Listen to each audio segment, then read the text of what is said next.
Hello नमस्कार दोस्तों, आप सभी का हमारे यूट्यूब चैनल स्काई स्टडी में स्वागत है। आज हम बात करने वाले हैं किसी खास टॉपिक के बारे में जो टॉपिक बोर्ड पे दिया हुआ है। टॉपिक कैसे है कि गोलीय दर्पण में किरण आरेख की बनावट के बारे में। गोलीय दर्पण में किरण आरेख की बनावट के बारे में जानेंगे, जिससे प्रतिबिंब का निर्माण होता है। देखिए, प्रतिबिंब बनाने के लिए 4 नियम दिया। अगर इस 4 नियम को अच्छे से पढ़ लेते हैं तो किसी भी वस्तु का प्रतिबिंब को हम बहुत आसानी से बना सकते हैं। आइए जानेंगे। जब गोलीय दर्पण की बात हो रहा है तो गोलीय दर्पण 2 प्रकार के होता है, एक उत्तल दर्पण होता है, दूसरा अवतल दर्पण होता है। ठीक है, सबसे पहले हम अवतल दर्पण के बारे में जानेंगे। ठीक है, अवतल दर्पण के बारे में जानेंगे। ठीक है, तो क्या चाहिए, यहाँ से एक अवतल दर्पण बनाएंगे। क्या करेंगे, यहाँ एक अवतल दर्पण बनाएंगे। ठीक है, अवतल दर्पण जो होता है उसका परावर्तक सतह अंदर की ओर धंसा होता है। जो चमकीला सतह होता है अंदर की ओर धंसा होता है और उसका रजित भाग उभरा हुआ रहता है। इस प्रकार से इसका रजित भाग है, इस प्रकार से रंग। ठीक है, तो दर्पण के मध्य बिंदु, देखो दर्पण के मध्य बिंदु ये होगा। ठीक है, मध्य बिंदु को हम लोग क्या चीज लिखते हैं, पी से लिखते हैं, जिसको इंग्लिश में हम लोग पोल और हिंदी में ध्रुव कहते हैं। ठीक है, यहाँ से एक सीधी रेखा को खींचेंगे। यहाँ से क्या करेंगे, एक सीधी रेखा को खींचेंगे। ठीक है, पहला नियम देखिए क्या कहता है। पहला नियम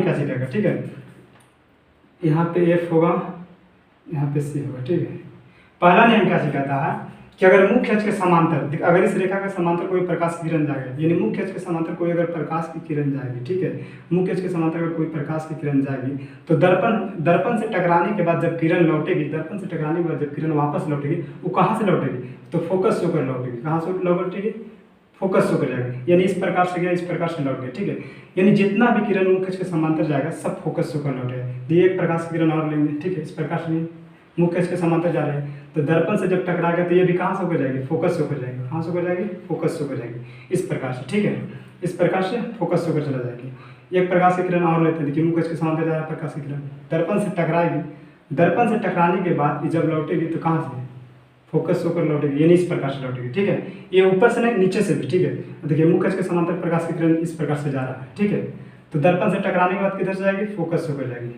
इस प्रकार से। देखिए एक किरण और लेते हैं। देखिए मुख्य अक्ष के समांतर जा रहा है, किरण जा रहा है, दर्पण से टकराने के बाद देखिए इस प्रकार से वापस लौट जाता है। ठीक है, यानी पहला नियम वो ये कहता है कि अगर मुख्य अक्ष के समांतर प्रकाश की किरण जब भी जाएगी तो दर्पण से टकराने के बाद वो हमेशा के लिए फोकस होकर गुजरेगी। कहाँ से गुजरेगी, हमेशा के लिए फोकस होकर गुजरेगी। ठीक है,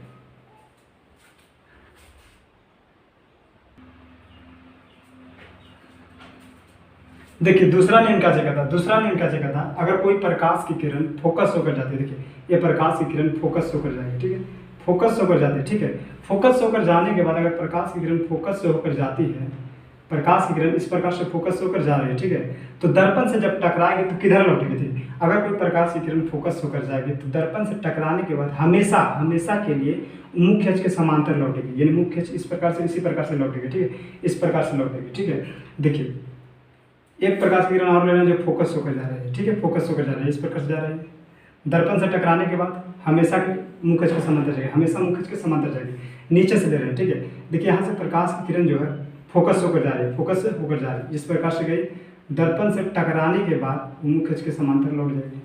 ठीक है, इस प्रकार से। दूसरा नियम क्या कहता है, अगर कोई प्रकाश की किरण फोकस से होकर गुजरती है तो दर्पण से टकराने के बाद वो हमेशा के लिए मुख्य अक्ष के समांतर चले जाते हैं, मुख्य अक्ष के समांतर चले जाते हैं। ये दूसरा नियम है।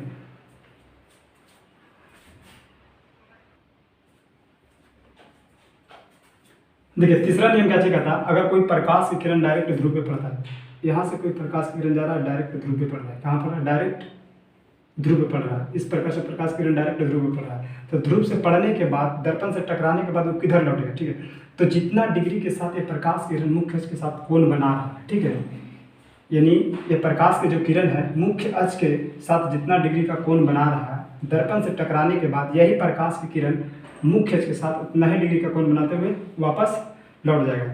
यानी तीसरा नियम क्या कहता है कि अगर कोई प्रकाश की किरण डायरेक्ट ध्रुव पे पड़ेगा तो जितना डिग्री का कोण बना रहा है मुख्य अक्ष के साथ, दर्पण से टकराने के बाद जो परावर्तित किरण होगा मुख्य अक्ष के साथ उतना ही डिग्री का कोण बनाते हुए वापस लौट जाएगा, इस प्रकार से। यानी इस प्रकार से गया, इस प्रकार से वापस लौट गया।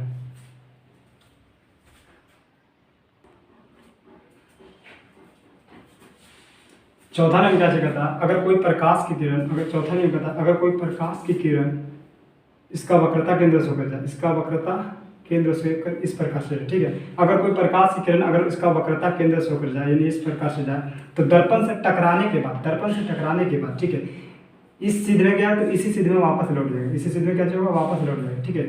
यानी जिस तरह से गया उसी तरह से टकरा कर क्या वापस लौट जाएगा, ठीक है। अगर कोई प्रकाश की किरण वक्रता केंद्र से होकर जाते तो दर्पण से टकराने के बाद उसका वक्रता केंद्र से होते हुए वापस लौट जाते इस प्रकार से।